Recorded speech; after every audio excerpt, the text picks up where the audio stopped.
En el nombre del Padre, del Hijo y del Espíritu Santo. Amén.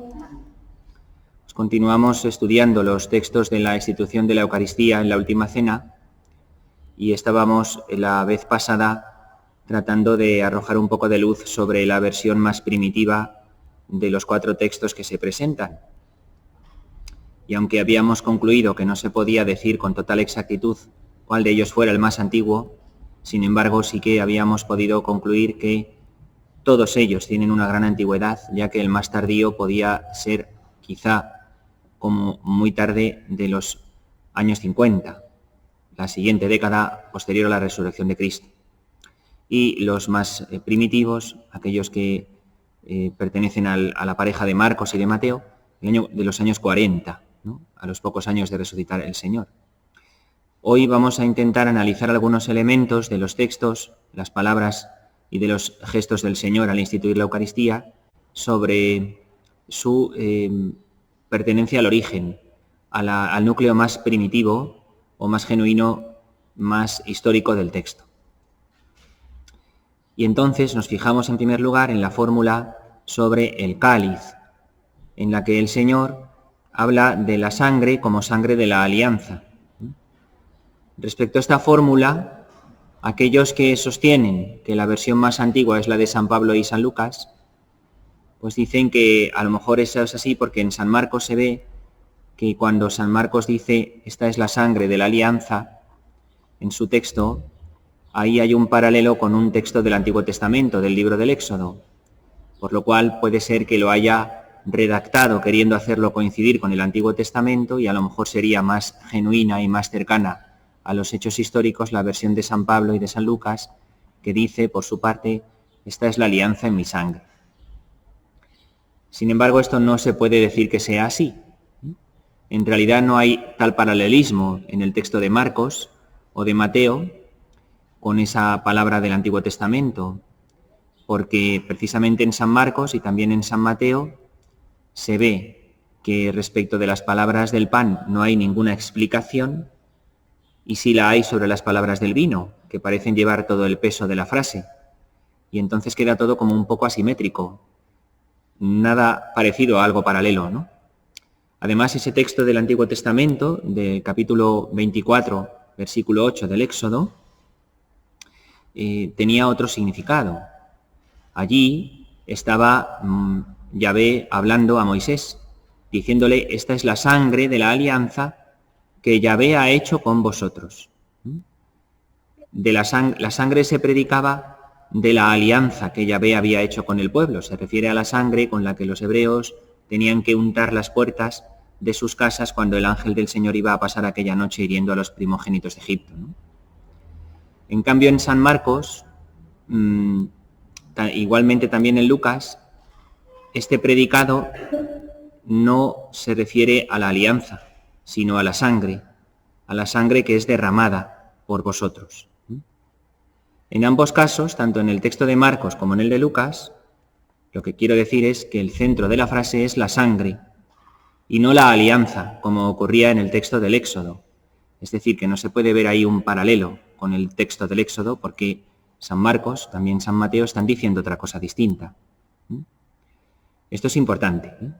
Cabe entonces suponer que el texto de Lucas se invirtió el orden porque el tema de beber la sangre es algo que para los judíos podía resultar un pecado, una abominación, por cuanto se pensaba que en la sangre estaba la vida.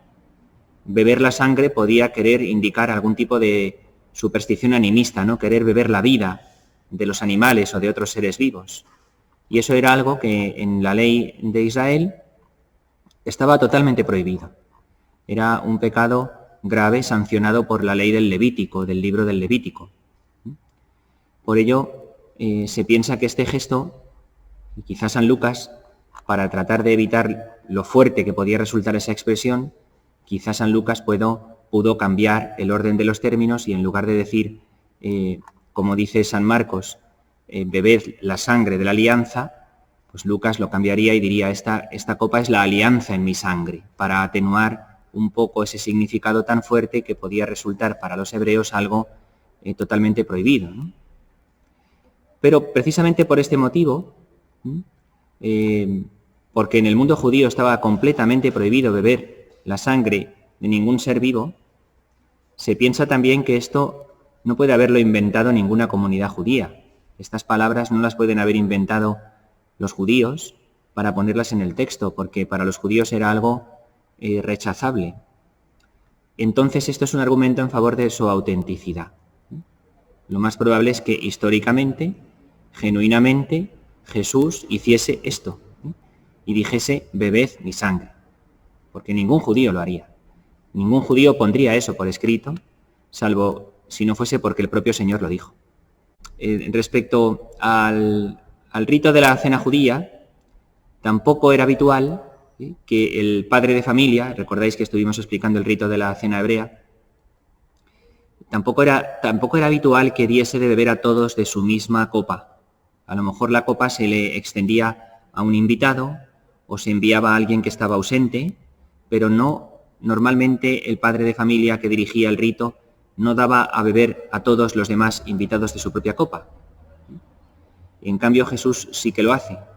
Y por el mismo motivo, si aparece así en el texto, esto también es un argumento en favor de que el Señor así lo quiso hacer, que todos bebiesen del cáliz que era su sangre.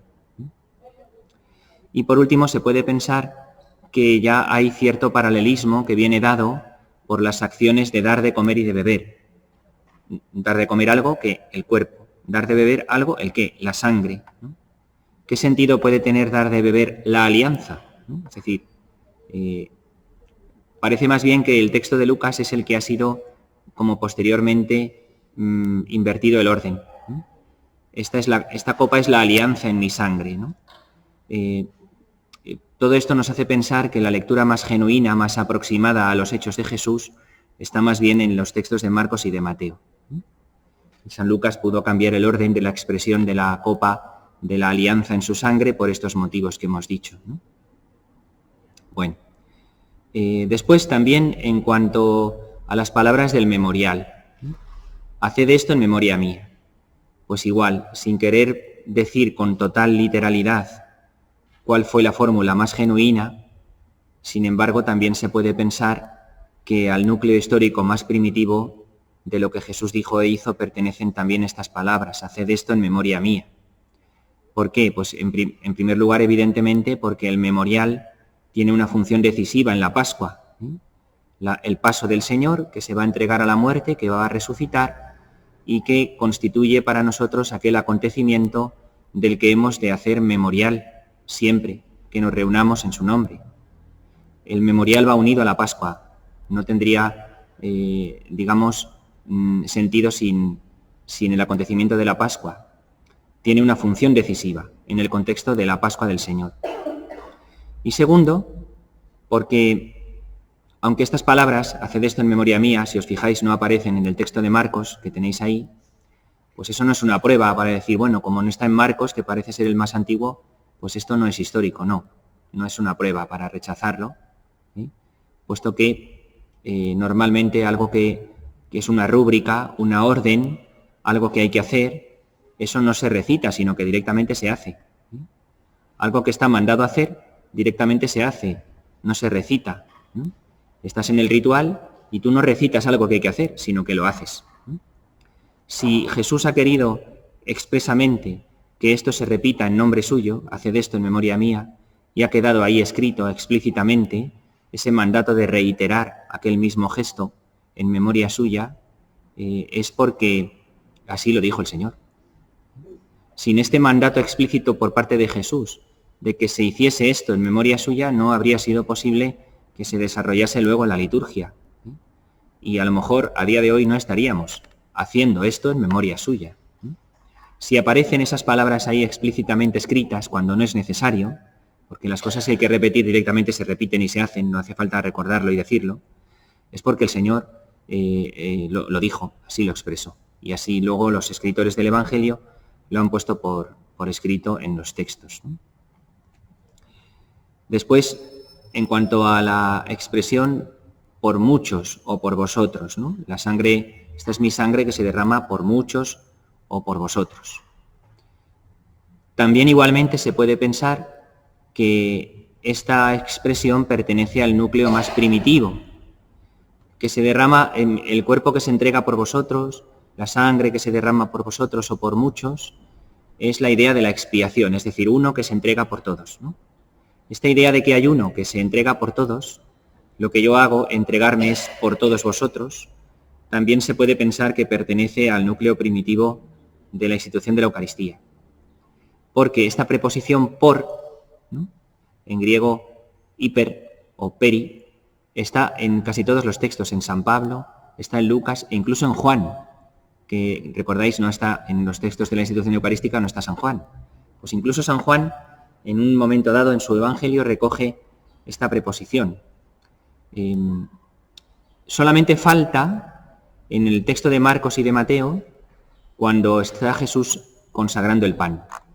Cuando Jesús en Marcos o en San Mateo les reparte el cuerpo, dice, tomad, esto es mi cuerpo, y ahí no añade que se entrega por vosotros, ni en Marcos ni en Mateo, pero sí que lo dice luego cuando les reparte la copa de vino, que se entrega por muchos. Por tanto, está en todos los textos, San Pablo, Lucas, Juan, Marcos, Mateo. Y esta fórmula, seguida luego después por muchos, la fórmula por muchos, es de un origen semítico, de origen hebreo, lo explicábamos el otro día. Indica esa totalidad que se derrama por todos los hombres. Y es una manera de expresar la totalidad de origen semítico. Si nos fijamos en el texto de Lucas, es aquel de los 4 que en lugar de decir por muchos, dice por vosotros, por todos o por vosotros, ¿no? Por vosotros. Este texto de Lucas, que en lugar de decir por muchos, dice por vosotros, así como el de San Juan, que antes mencionaba, que habla en el texto de Juan, lo que dice es por la vida del mundo, ¿no? Está en el capítulo 6, versículo 51 de San Juan, habría que entenderlos como una traducción posterior. El texto original habría estado en el origen semítico en hebreo por muchos, y luego Lucas, Juan, al escribir en griego lo habrían traducido como por vosotros, cambiando el término, pero manteniendo la preposición por. La preposición por es importantísima porque indica que se hace por alguien, en favor de los demás, que hay una expiación, que lo que hace Cristo es en sacrificio por todos los hombres, por nosotros. Y esta preposición aparece en todos los textos. Esto le hace decir a los estudiosos que es imposible que se trate de una glosa que marginalmente algún autor ha puesto ahí, porque está en todos los textos. Y por tanto se puede pensar que forma parte también del núcleo más genuino e histórico de las palabras de Jesús. Después, el término de la alianza. También Jesús menciona la alianza, ¿no?, la sangre de la nueva alianza. El tema de la alianza también parece garantizarse su autenticidad, porque igualmente aparece en todas las versiones, Marcos, Mateo, Pablo y Lucas. Por tanto, mirando los textos de la institución de la Eucaristía, tenemos un núcleo cercano al origen histórico del texto, en lo genuino de las palabras y hechos de Jesús, que nos habla de beber la sangre, de comer el cuerpo, de que esto se debe de realizar en memoria suya de manera permanente como un memorial asociado a la Pascua del Señor, y de que se hace en expiación por los pecados de los hombres, por todos los hombres, por los muchos, y que constituye la nueva alianza entre Dios y los hombres. Todos estos elementos se pueden garantizar en cuanto a su autenticidad del origen, de las palabras y hechos históricos de Jesús en la Última Cena. Menos garantías hay en un adjetivo que introduce San Lucas cuando dice que la alianza es nueva. Cuando San Lucas pone nueva alianza, ese término nueva solo aparece en Lucas. Así como también la expresión en remisión de los pecados. Eso solo está en Mateo. Y eso puede haber sido, digamos, explicación introducida por ellos, que no se puede, digamos, dar tanta garantía de que pertenezca a ese núcleo más genuino del origen histórico. Y por último, también hay que suponer como pertenecientes a este núcleo primitivo las palabras de la explicación sobre el pan.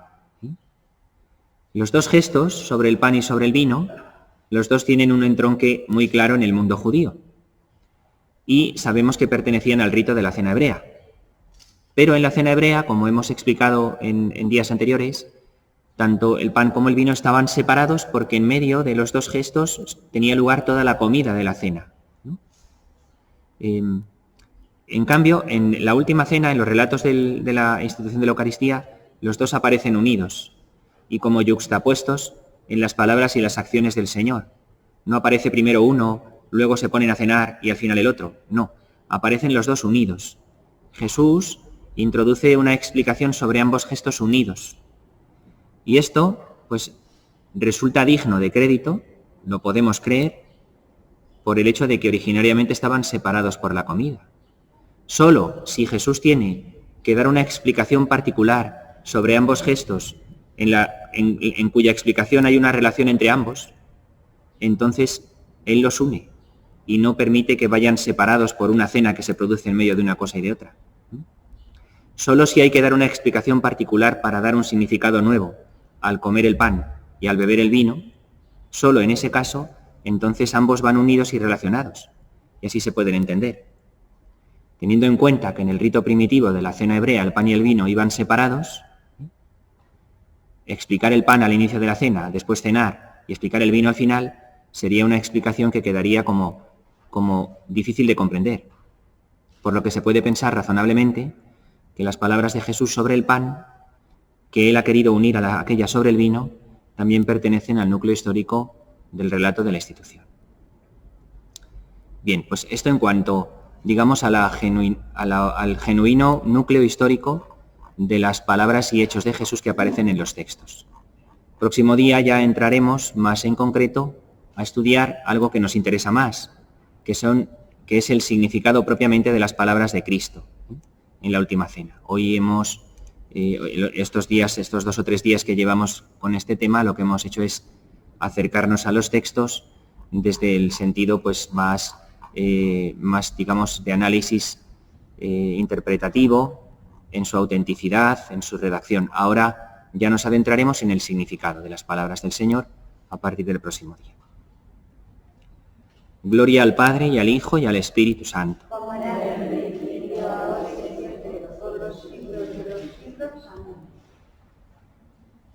Si tenéis alguna pregunta.